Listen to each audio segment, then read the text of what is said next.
تطبيق زي ده اقسم بالله اقسم بالله انا ما مستعنيه في جزمتي، ما استعناش. في الفتره الاخيره لاحظت ان اي حساب بيدعم القضيه الفلسطينيه على طول بياخد حظر او محتواه بيتحظر. انا واحد من الناس جالي تحذير على الحساب بسبب ان انا ساندت القضيه الفلسطينيه بكام صوره وكام فيديو نزلوا واغنيه.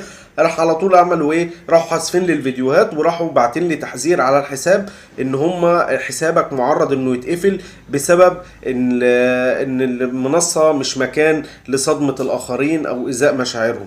كلام جميل، مفيش مشكلة، متفق معاك جدا، بس خليها بالمساواة على الكل، ما تخليهاش على ناس وناس. ليه أفخاي عمال ينزل فيديوهات وانت سايبه براحته، وعمال ينزل حاجات عن فلسطين وعن الإرهاب وعن وانت سايبه؟ هو ده مش إيذاء لمشاعر الآخرين برضو ولا ايه؟ ولا هو انتوا ضد العرب بس انتوا ضد القضية الفلسطينية أساسا؟ انتوا منصة التيك توك انتوا ضد العرب، ومش انتوا بس، ده انتوا والفيسبوك والانستا وكل المنصات الموجودة دي، واحنا اصلا غلطنا ان احنا بندعمكم. عشان كده زي ما علناكم هننزلكم تاني. انا شايف يا جماعة من وجهة نظري ان كل الناس سواء كنت ايفون او اندرويد، ادخل دلوقتي على المتجر بتاعك واكتب تيك توك واديله نجمة واحدة، او لو تعرف تخليه نص نجمة كمان لو تقدر اعملها، لان هم كده اوفر ريتد. المفروض ان هم ما ياخدوش الاربع نجوم ونص دول. على ايه ياخدوهم؟ ادي نجمة واحدة اي ابلكيشن. المتجر لما بيلاقي اي ابلكيشن واخد نجمة واحدة على طول بينطروا من المتجر بتاعه. فاحنا عايزين نعمل كده، ومش بس كده، تدعم الفيديو ده على قد ما تقدر وتشيره على قد ما تقدر لكل الناس. خلي كل الناس تعرف ان هم بيعملوا ايه.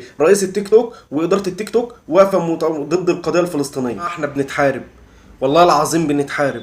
احنا بنتحارب الكترونيا، بنتحارب اعلاميا، بنتحارب نفسيا، بنتحارب عضويا، بنتحارب في كل حاجة. كل حاجة بنتحارب فيها من الغرب، واحنا غلطانين. احنا اللي بنسمح بده، احنا اللي بنسمح بده. تطبيق زي ده اقسم بالله اقسم بالله انا ما مستعنيه في جزمتي، ما استعناش ان انا اقعد اصلا في تطبيق زي ده.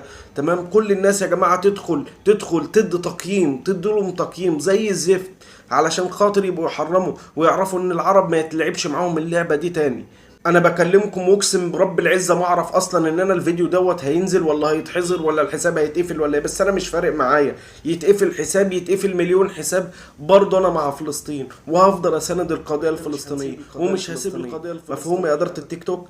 احنا مش هنسيب القضيه الفلسطينيه. تحظرينا، تقفلي لنا حساباتنا، تعملي كل حاجه، مفيش مشكله خالص، واحنا برضه هنعرف نرد.